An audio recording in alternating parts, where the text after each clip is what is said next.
Alright, what's going on guys? Sean here and welcome back to another video. We're doing a November self-publishing income report, and again, not just sharing my income and how I did for November, but I'll try and share what I learned for each step of the publishing process. So let's get right into the video. So real quick, if you do enjoy these kind of videos and you want to see more, please show that by liking the video and subscribe for more self-publishing tips. And if you're new to self-publishing and you want to learn how to start, I will leave a link to some of the resources in the video description, so make sure to check that out. Alright, so starting off with KDP, I did $13,941.95 for the month of November. This was probably my career high in the past 4 years of self-publishing. Career high in terms of KDP, which is ebook and paperback sales.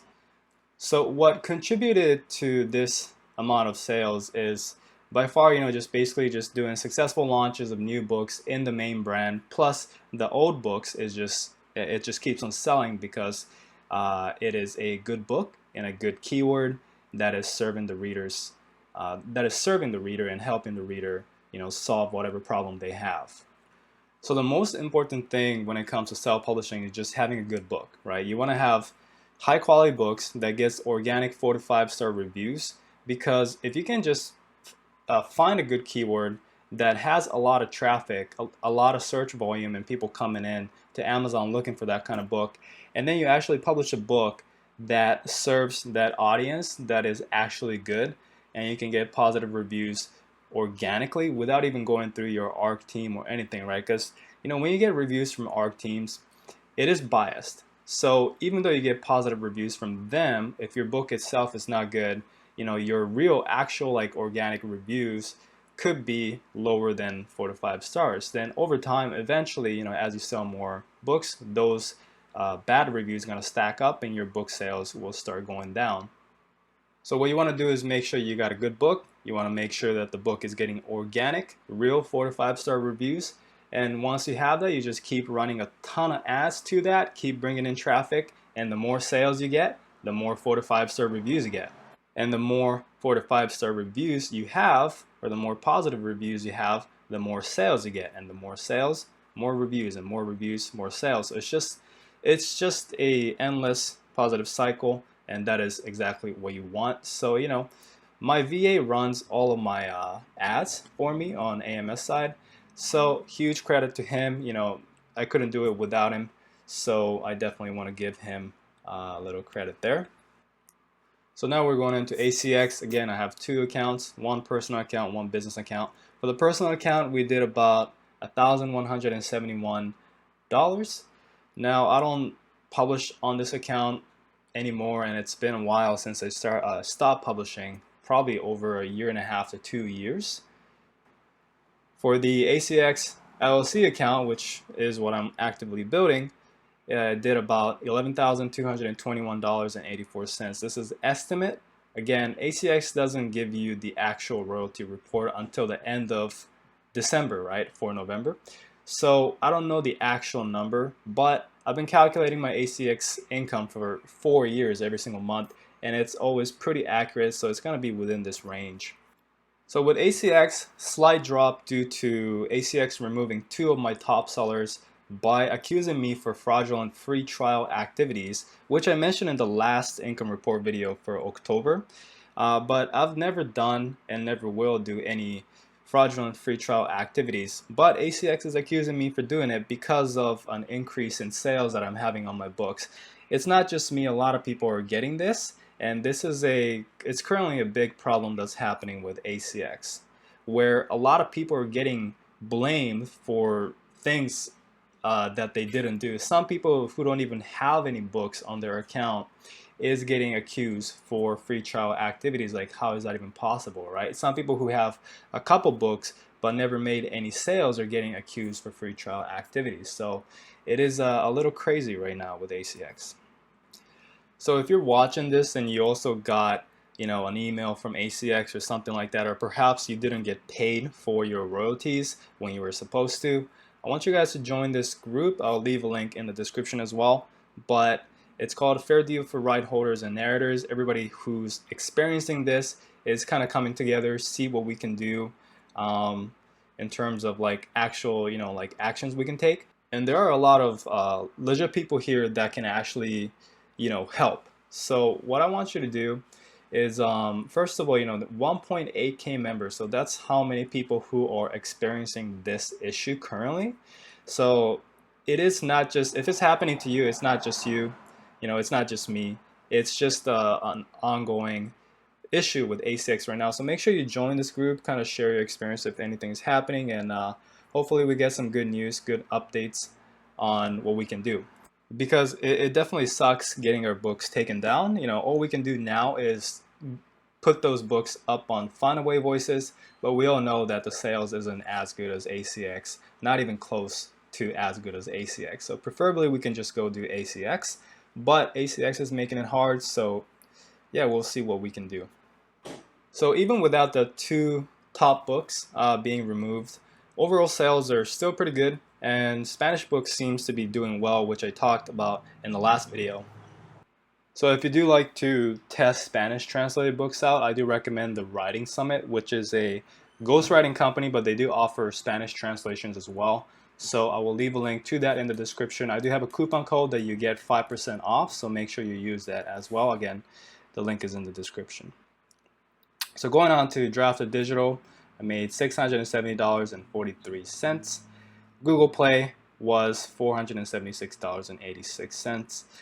So a lot of people ask me, when should you upload your books to these platforms? And what you got to keep in mind is you need to remove your book from KDP Select in order to upload your books to Drafted Digital or Publish Drive, or pretty much anywhere outside of Amazon.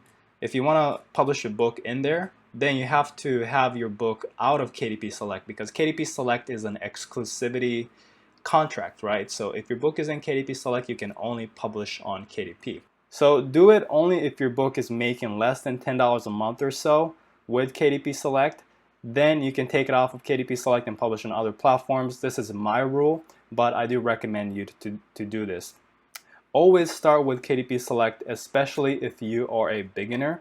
Some people start without KDP Select and do a successful book launch with it, but it is much harder and you have to be more experienced. So if you're getting started, I still do this where I still start with KDP Select and always do my book launch.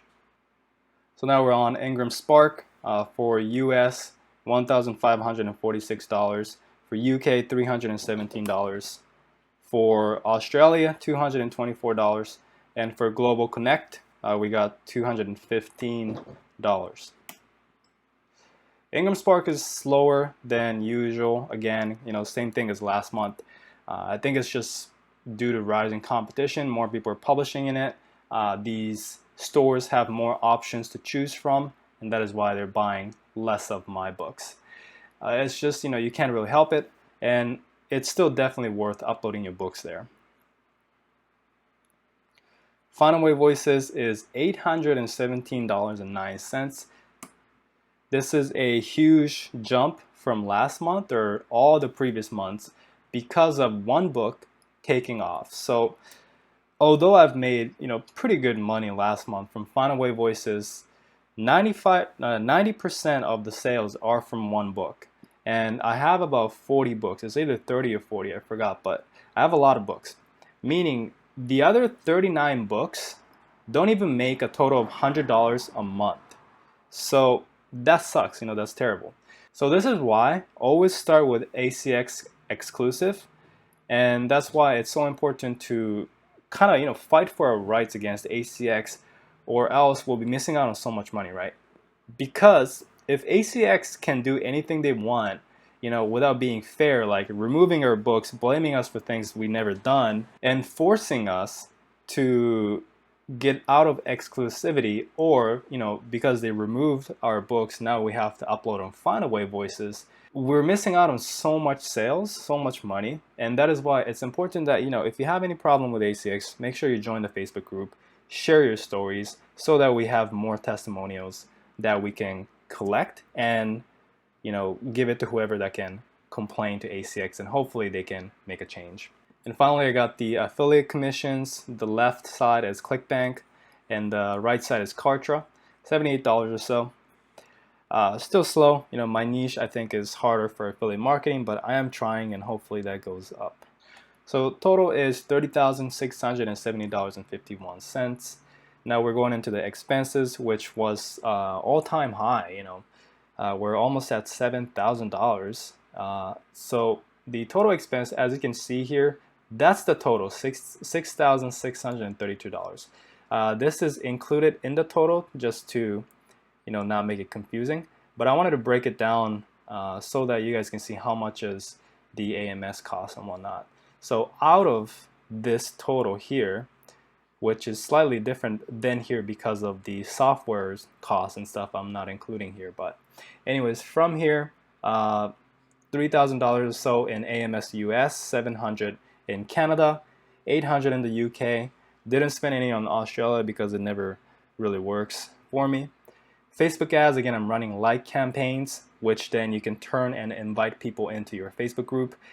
It's doing okay. It's not really as good as you think, but spending 10 bucks a day, I don't know how much is worth it, but I'm still doing it for now. BookBub ads, this is an experiment. You can run BookBub ads just like running AMS ads. It's a similar kind of style. It's not as good as AMS for now, but some people do it successfully, so I'm trying to learn. Booksprout, Puppy, Aweber, this is just a monthly fee. Website domain hosting. Gusto is payroll software. This is my CPA. QuickBooks is again for accounting, and Zion is my health insurance kind of thing. So all in all, it comes out to about $6,989.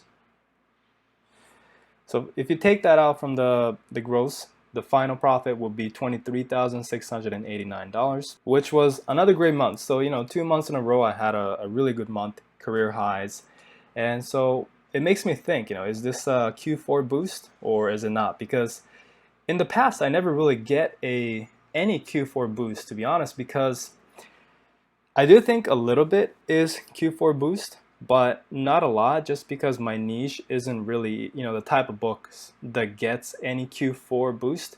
A lot of books that, or most books that do get Q4 boosts are low content books for some reason, like it's mostly children's books.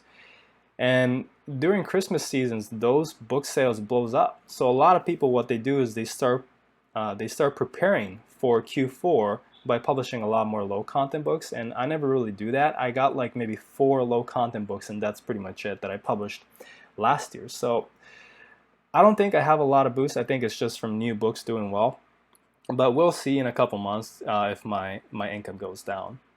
But that's not saying that, you know, publishing low content is bad. It's just that it's not what I do. I think it's actually smarter if you prepare for Q4 by publishing more low content. So if you want to learn how to make, you know, low content books and make passive income, then I do recommend a course from a friend of mine. I'll leave a link in the description below. It's called Residual Royalty Academy. Now, if you're curious, you know, if low content publishing is for you, or if you just want to do normal high content, which is like a normal nonfiction or fiction books, I think low content publishing is for you if you have little to no money, because a lot of these books can be made for free. You cannot really do the same with high content books. And you can, if you're brand new to online marketing, you know, low content publishing is really good because there's not a lot of steps to learn. It's very beginner friendly. Obviously, if English is your first language, you can still totally do it. That is not a problem. But, you know, if English is not your first language or you don't speak it very well, it is kind of hard to get into self-publishing. And if you're especially self-publishing English books, right? Because you have to know what makes a good book or not, mostly by just reading the content.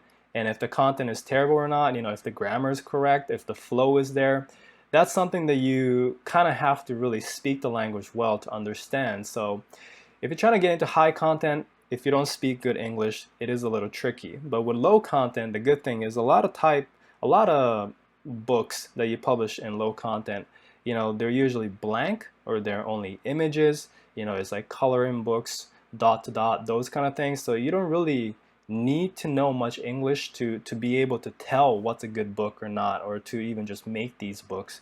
So that is why for those kind of people, I really recommend low content publishing. And if you want to get started with self-publishing high content books, and again, high content books is just a normal nonfiction like a how-to book or a weight loss book, or even fiction books, right? This is what I do, but just because I do this just because I started with high content, so I stuck with it. I know how it works. With low content, it could be just as profitable. So I'm not saying high content is better, right? And it does cost more money, but I feel like the potential to make money is a little higher than low content, although some low content only publishers do well than me. So, it's really, I think it's pretty fair, like pretty equal. And if you want to get started with self-publishing high content books, and again, high content books is basically normal nonfiction books or fiction books that you see in stores, like how to lose weight or any kind of like normal books like that. I'm not saying high content books make more money, just because low content books can be just as profitable. But I started with high content books, so I'm sticking with it just because that is what I know. But high content book definitely costs a lot more money to make than low content books. But I like it, I enjoy it, and if you do want to get into it, I do have another course that I recommend. I'll leave a link in the description below. It is called Publisher Supremacy, so make sure you check it out. So that's it for the video. Thank you for watching. If you did enjoy the video, please leave a like and subscribe. And I'll see you guys on the next one.